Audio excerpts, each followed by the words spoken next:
move from this acknowledgement now into a sharing, a ministry moment. I invite Milo Watson to come forward. He was part of a high school mission trip, a trip to the Yakima Nation, and he will share with you about how our gifts have allowed us to do that as part of our stewardship work as a church. Milo.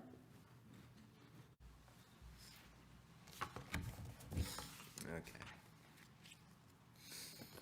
This summer, I had the great privilege and opportunity to go to one of the SLAM mission trips on the Yakima Reservation.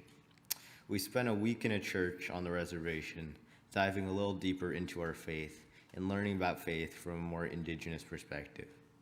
One of the things I got out of it was hearing a lot about how these people had gone through so much loss, whether it was addiction, drug abuse, alcoholism, death, suicide, or mental illness.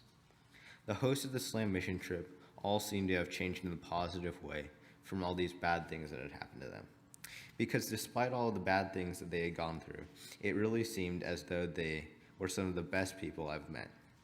They were very kind and respectful, as well as welcoming, especially to people that they had never met and would probably never see again.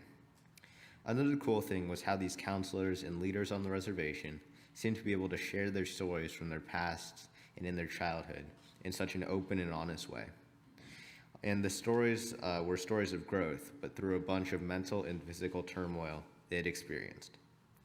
Dewey, one of the lead camp counselors, talked a lot about the big difference between self-medication and drug abuse, because a lot of them would say that they had self-medicated instead of using the words drug abuse, because to them those words carried two very different connotations.